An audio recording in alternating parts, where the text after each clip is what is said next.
Okay, so these are problems 5 through 10 on the Chapter 2 practice test. These are dealing with function notation and seeing if you know how to plug values into the functions and get a value output. So you're putting input in and getting out an output. Anyways, so they're giving you two different functions here. We have f of x. I don't like that color. So they have f of x equals 2x minus 5, and then they have g of x equals the absolute value of negative 3x minus 1. So in your problems here, you have some that have the f of x and some that use the function g. So like number 5 is using the f, 6 is using the f, 8 is using the f, and 9 is using the f. So for all those equations, you're going to use the f of x. And for the other ones, like 6, you got g of 2. So you're using the g, and you're using another g, and you're using a g in this one, and g in this one. So now that we got all those kind of mapped out, let's start with number 5 here. This one says f of 3. Now you're going to use this f of x equation here to be able to solve this. So we know that f of x equals 2x minus 5. I got that from right here. So what this input says is take this 3, and anywhere you see an x, you're going to also put that 3 there. So f of 3 equals 2 times 3 minus 5. And then we got f of 3 equals 2 times 3 is 6. And then minus 5. And then f of 3 equals 6 minus 5 equals 1. So that would be the answer for number 5. It's as easy as that. Number 6, they're using both the f function and the g function. So you're going to bust both of them out. So we got f of 1 plus g of 2. Now the f function is the 2.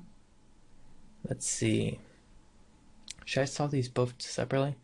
The f of 1 is the 2 times x minus 5.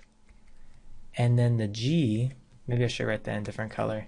The g is the absolute value of negative 3x minus 1. Okay, so for the f function, you're going to put the 1 in for this x. And for the g function, you're going to take this 2 and put it in for this x. So you're going to use the x values from the particular function and put them in. So for the f, you have 2 times 1 minus 5. And that is plus, let's see here, negative 3 times the 2 minus 1. Okay, so then let's just start simplifying and solving this. So 2 times 1 equals 2 minus 5 plus the absolute value of negative 3 times 2 equals negative 6 minus 1.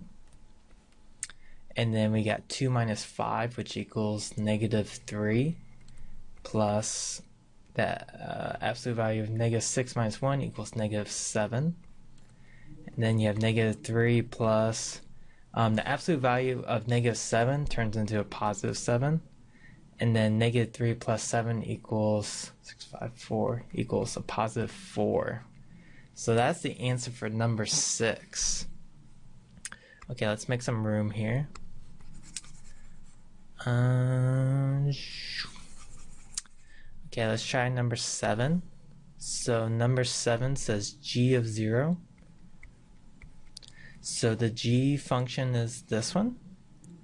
So we have the absolute value of negative 3 times x minus 1. So anywhere we have an x, we're going to put the 0 in here. So we have negative 3 times 0 minus 1. And that equals the absolute value of negative 3 times 0 equals 0 minus 1. And then 0 minus 1 equals negative 1. And then the absolute value of that equals a positive 1. So that's the answer to number 7. And let's make room for number 8.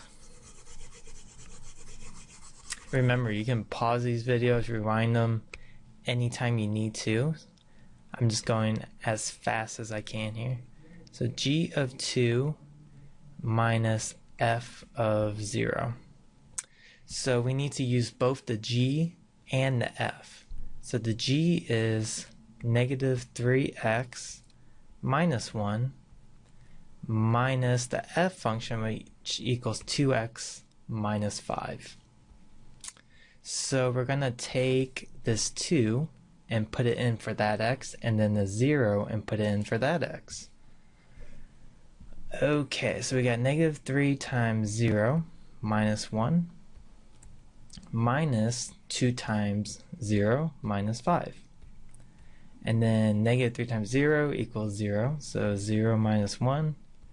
And then minus 2 times 0 equals 0, so we got 0 minus 5. And then the absolute value of 0 minus 1 equals negative 1. 0 minus 5 just equals minus 5. And then absolute value of negative 1 equals 1 minus 5. So that equals a grand total of negative 4. So that's the answer for number 8. Let me double check that. Okay, then... Oh wait, did I make a mistake? 0, negative 1.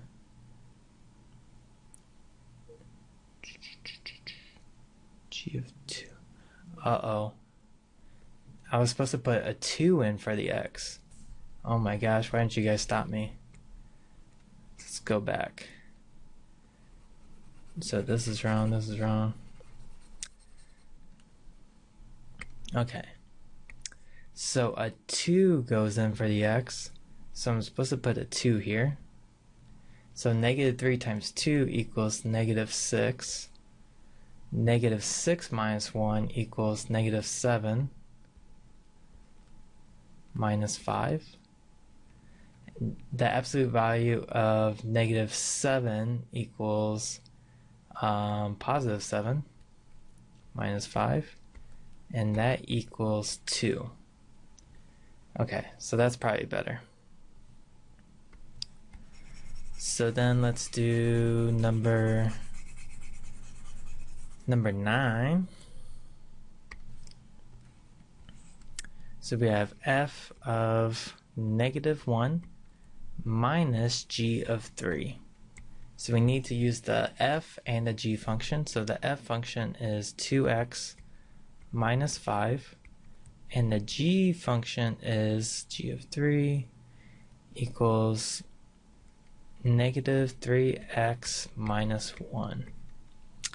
Okay, so we need to take this negative 1 and put it in for the x, and take this 3 and put it in for the x. So we have 2 times negative 1 minus 5.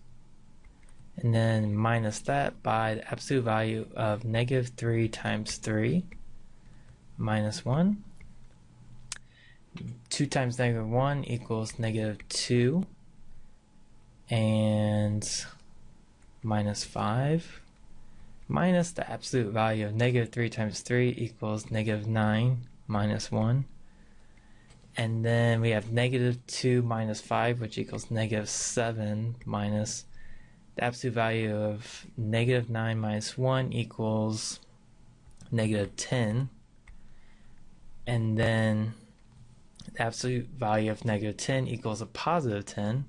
But then we got a negative on the outside. So that becomes negative 17. Woo! So that's number 9. And then let's try the last one here, number 10.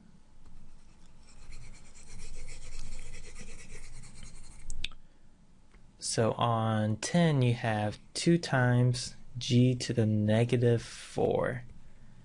So we need to use the g function. So we got 2 times the g, which is negative absolute value negative 3x minus 1. And then we need to put the negative 4 in for here. So that's 2 times, I'll just take out the brackets. So negative 3 times negative 4 minus 1. And so you got 2 times absolute value negative 3 times negative 4, that equals a positive 12 minus 1. And then 12 minus 1 equals 11. And then the absolute value of 11 equals positive 11 times 2 equals 22. Yeah, so that is number 10, and that finishes that block. If you have any questions, make sure to come and see me in class.